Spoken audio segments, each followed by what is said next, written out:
If there's one economic event that has defined the past few decades, it is undoubtedly China's transition to capitalism nearly 50 years ago. And the second most significant event, well, that would probably be India's transition. And you already know the results, I don't need to tell you. China has gone from experiencing famines that killed millions to becoming part of the global middle class, and India is only a decade behind. A resounding success. At least economically speaking. But today, we're not here to talk about any success stories, but rather the biggest disappointment of all, Russia's leap into capitalism. Because where China and Poland achieved undeniable success, Russia failed spectacularly.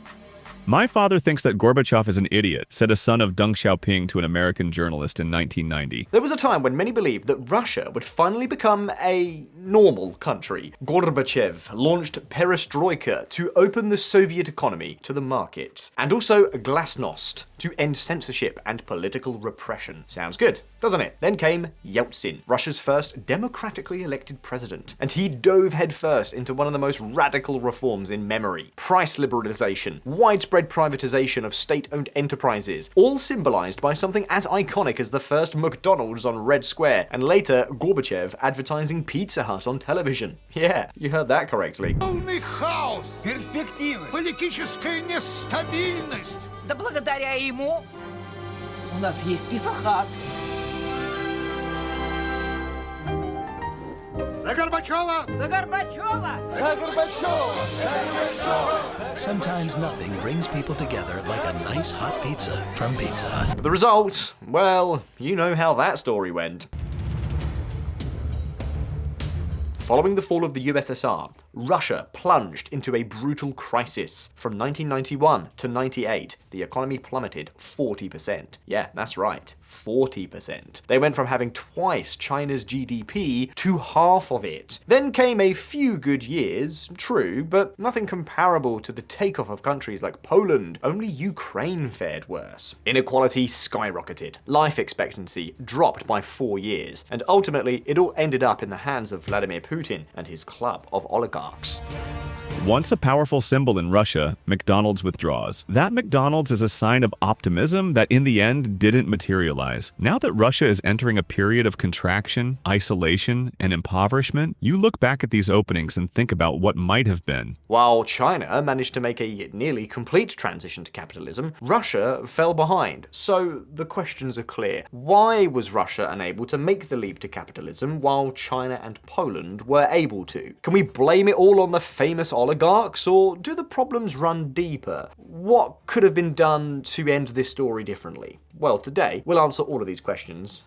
Believe me, there's a lot to cover, so let's get started. But first, if you're interested in the world of investing and you want to learn how to manage your savings, protect yourself against inflation, figure out how to make money beyond your day job, I've got some news for you. At Visual Factory, we have created the Visual Factory Club, a newsletter where every week we send out free content focused on essential financial education. The ABC of what everyone should know to understand the stock market, financial markets in general, investment platforms, how to assess investment opportunities, and which markets may have more or less potential. Because, of course, if you want to invest your money so you're not at the mercy of your country's economic instability, you at least need to understand the basics of the financial world. In the Visual Factory Club, you learn all of this completely free of charge. Through the link below and this QR code, you can sign up for the club and start receiving the upcoming editions. What's more, when you sign up, you'll receive a dossier where I explain in a clear and simple way the most essential investment concepts. What multiples or the PE ratio are,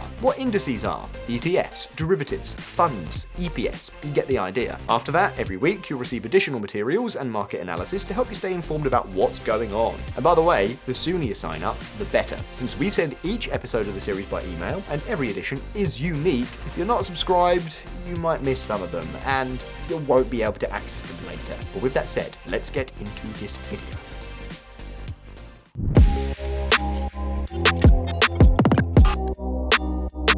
Okay.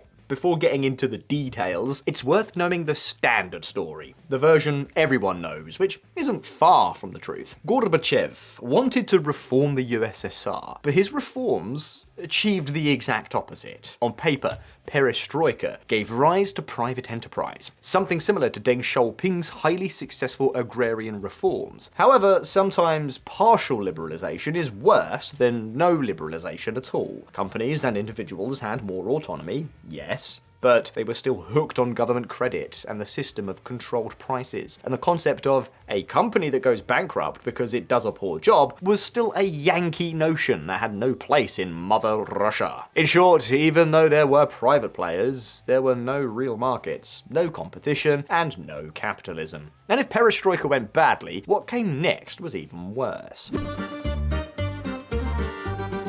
After the fall of the USSR, Yeltsin accelerated the transition to capitalism, or at least he tried. One of the priorities was to deregulate prices, which made most products cheaper, but also made them impossible to find in supermarkets. As a result, prices rose 90-fold in just 1 year, while wages rose only 15-fold. Even if we focus solely on consumer prices, excluding business inputs, they rose 40-fold. I repeat, all of this happened in a single year. To give you an idea, it took China more than a decade to reduce its price controls from 95% to 30%. The Russians did it all at once. So we have the first piece of the puzzle. The Russian shock was too severe. Now be careful, because there are nuances. Poland and Yugoslavia also implemented a similar shock, and it worked out wonderfully for them. So the story is more complex than it seems. But for many, that wasn't the big mistake. The real disaster was privatization. Take note, in less than 5 years, the percentage of Russians working in private companies jumped from 15 to 75%. How? By privatizing more than 14,000 medium and large companies. It all started with the famous vouchers, little pieces of paper that the government handed out to all citizens. The idea was that these vouchers could be exchanged for shares in government-owned companies. In theory, all Russians were going to become small shareholders, but obviously there was a problem. No one had a clue how a capital market worked. Many needed the money right away, and the process for cashing in those shares was so slow that it could take years. The result? Millions of people sold their vouchers at bargain prices. To whom? To the future oligarchs. And that wasn't all. In the mid-90s, Yeltsin launched an even more aggressive round of privatizations, the Loans for Shares program. The state was bankrupt, with a deficit of 30% of GDP, and needed money urgently. So, it sold off strategic companies at a loss in exchange for loans. To give you an idea, 40% of Gazprom was sold for $100 million. The same amount it cost to buy Sibneft, another oil company. But that stake in Gazprom was worth 10 times as much. It was a steal for a select few. And that's not the end of the story. In the 1996 elections, Yeltsin was losing by a landslide. But surprise, the very same oligarchs who had struck it rich through privatization controlled the media, and they threw their weight behind his campaign. The result? Yeltsin won, and Russia entered a new era. An era with two major consequences. First, the economy was hijacked by a handful of oligarchs. Second, resentment among the population skyrocketed. Resentment that paved the way for Vladimir Putin's rise, an authoritarian leader who promised to restore the lost order. And yes, Putin did take on some oligarchs, but then he assembled his own clique to stay in power. Obviously, we're simplifying a tremendously complex story, but broadly speaking, that's how the Russian transition went. Fast, chaotic, corrupt, with no institutions to cushion the fall. And with privatizations that, rather than creating compensation, simply transferred power from the state to an economic elite. But wait, don't leave just yet, because the story doesn't end here.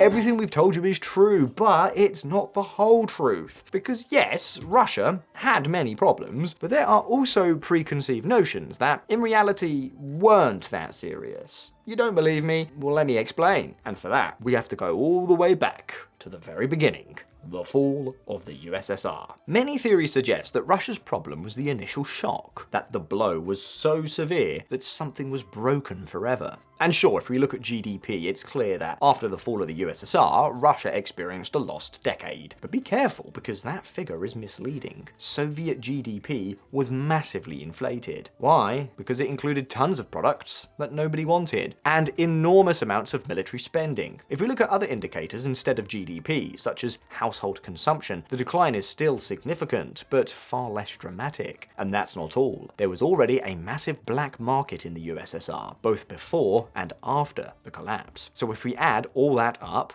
what we see isn't a total collapse, but rather stagnation. This aligns with other curious metrics. For example, during that supposed decade of recession, car ownership doubled. But here's the most interesting part. The Russian shock wasn't that different from Poland's, and Poland did manage a much more successful transition to capitalism. Mind you, we're not saying that Russia wouldn't have fared better with a more gradual approach like China's, but even that has a catch, because Russia and China were not comparable. China was essentially an agrarian country, with a proto-industry that Mao never managed to get off the ground. Russia, on the other hand, had a much more complex economy. And naturally, controlling prices without wrecking the economy is much easier when most of the population lives off the land. Besides, let's not forget that China also experienced brutal shocks. Deng Xiaoping's agrarian reform, for instance, was much more radical than Perestroika. So where was the difference? In the institutions.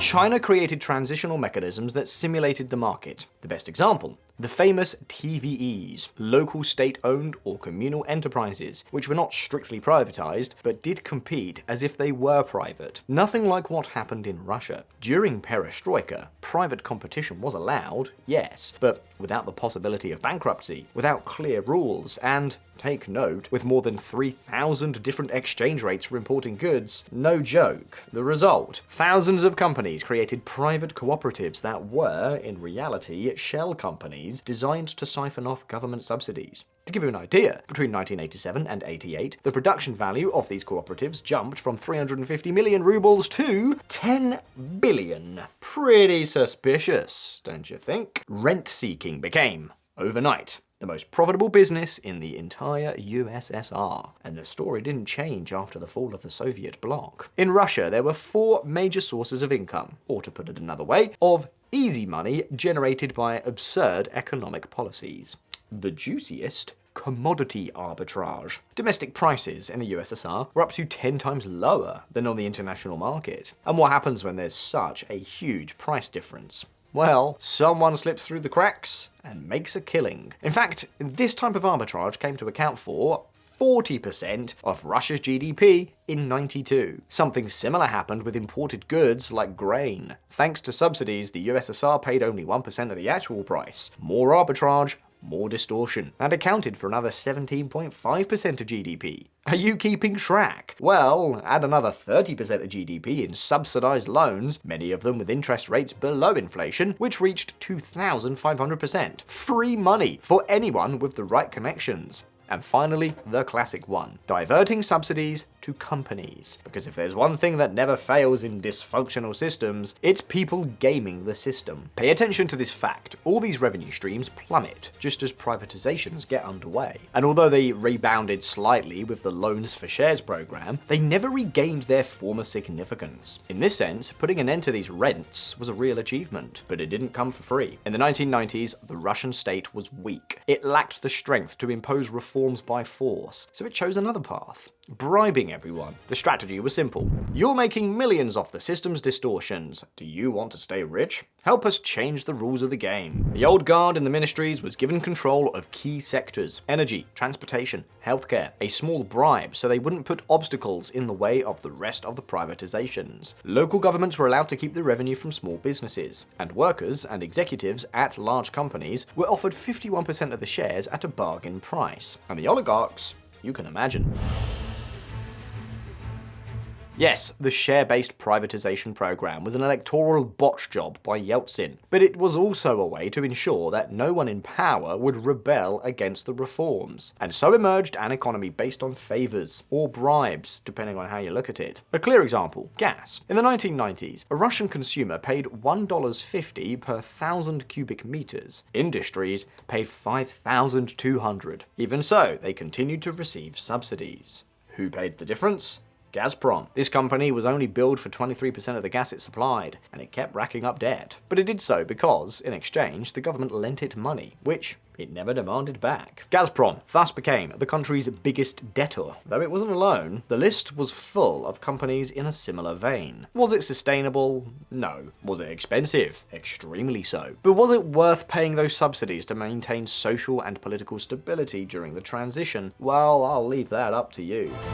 The central bank's real refinancing rate dropped from 111% in January 1996 to 19% in October 1997. The truth is that the reforms worked much better than is usually acknowledged. In 1995, the ruble was macroeconomically stabilized, and the cost of debt plummeted. It's true that the government was more indebted than ever, but paying off that debt was much easier. And yes, I know what you're thinking, but wait, in the end, the oligarchs ended up with the private companies. There was no market, and no transition to capitalism. It was all for nothing. But wait a minute, because it's not that simple. Privatizations in Russia left a lot to be desired, even considering that many were a necessary evil to sideline the oligarchs. But even so, you can't call them a failure. According to an official 1995 survey, 45% of private companies were investing to restructure, compared to 30% of government ones. And this investment made a difference. There are plenty of studies showing that there was indeed an increase in productivity thanks to privatization. But there's more. It's absolutely true that the oligarchs acquired state-owned companies for practically nothing. Now, once they took over those companies, they didn't milk them dry like Chavismo did with the PDVSA. A clear example is Yukos, which would later become famous because Putin would renationalize it, making a strong statement. Yukos can be accursed of many things, but it is undeniable that the company invested and expanded its assets. In fact, it tripled them in just 6 years. Furthermore, according to calculations by economist Anders Aslund, who specializes in this topic, the combined weight of the country's 30 largest oligopolies is around 25% of GDP. That may sound extremely high, but believe me, it's too small to explain Russia's decline, especially when we consider that many of these groups are indeed subject to market pressures. Viewed this way, the truth is that things didn't turn out so badly. Of course, we all know this story doesn't have a happy ending, but then, why didn't Russia achieve the same success as China or Poland? If privatization was at least somewhat positive and the oligarchs didn't stifle the economy as much as it is often claimed, why did capitalism fail in Russia? VisualPolitik community, it's time to talk about Russian taxation. Remember when we said earlier that the Russian state was so weak it couldn't crack down on rentiers without bribing them? When we talk about rentiers, we shouldn't just think of big, corrupt oligarchs. We should also think of other government entities. China, for one, is an extremely decentralized country, far more so than one might expect from a system that basically has only one party. But in the Asian giant, the true reformers were the local governments, although they didn't always do so willingly. If there's one thing Deng Xiaoping did right, it was aligning the incentives of these governments to promote economic growth. How? Well, that's a topic for another entire video. But broadly speaking, the Chinese leader had a secret weapon: the tax system. During the pre-reform period of 1970 to 79, the corresponding coefficient between budgetary revenue and expenditure was, on average, 0.17. Comparing the post-reform and pre-reform results, we find that the fiscal contracting system represents a drastic departure from the past by allowing provinces to keep the lion's share of increases in revenue at the margin. Deng Xiaoping adopted a very simple rule: the province's money stayed in the provinces. Previously, if a province became wealthier, the central government kept 80% of that increase and distributed it among the rest. After the reform, they shared only 25%. And so the provinces had the greatest incentive to adopt policies that would drive economic growth. And what happened in Russia? The exact opposite. The correlation between the money local governments generated and the money they kept was, get this, minus 90%. Note that these figures come from a study conducted between 1992 and 97, when Russia had already ceased to be communist. Although we just saw that it still retained some aspects of the system. Furthermore, this transfer of wealth was particularly pronounced from cities to the rest of the towns in their provinces, even though cities are precisely the drivers of modern economies. Russia has done more than China in terms of privatization of state-owned enterprises and liberalization of markets, but apparently it has failed to provide local governments with appropriate fiscal incentives to pursue local prosperity. Liberalization and privatization without altering government fiscal incentives are insufficient to produce meaningful economic reform. Obviously, the story doesn't end here. Despite all these problems, which at the very least stalled the economy for a decade, Russia managed to grow at a rate exceeding 10% as it entered the 2000s. Not surprisingly, it had a great many problems. But if we compare that Russia with other countries of similar income levels, such as Mexico, the truth is that Russia seemed like a relatively normal country given its income level. Back then, just before the 2007 crisis, the main difference between Russia and other countries in similar circumstances was not economic, but political. Following the invasion of Georgia in 2008, the markets stopped trusting the Russian bear. Well, specifically, they stopped trusting Vladimir Putin, who, until then, had been an accepted politician in Europe and the United States, despite his obvious authoritarian tendencies. From that moment on, Russia stopped growing at Chinese rates and began growing at Italian rates. All the imbalances that the former Soviet Republic had endured over the past decade and a half eventually came to a head. In the end, Yeltsin's main failure was not the privatization process or the rapid deregulation of prices. These processes were fraught with problems, but they weren't complete madness either. No, not even the war in Chechnya. Yeltsin's biggest mistake was appointing Vladimir Putin as his successor. But in any case, now that we've gone this far, it's your turn. Was the collapse of the USSR really a milder shock than GDP suggests? Was it worth bribing governments and oligarchs to facilitate the transition? What do you think was more harmful? The corruption of the oligarchs or the tax systems of local governments? You can leave your answers down in the comments. Remember, if you want to understand what's really happening in the markets and learn how to manage your money with more confidence, join the Visual Factory Club. It's completely free and the link's in the description. Don't forget that here on VisualEconomik, we release new videos every week, so subscribe if you haven't done so you don't miss any of our upcoming episodes. If you like this video, hit the like button and I'll see you in the next one. All the best. Until next time.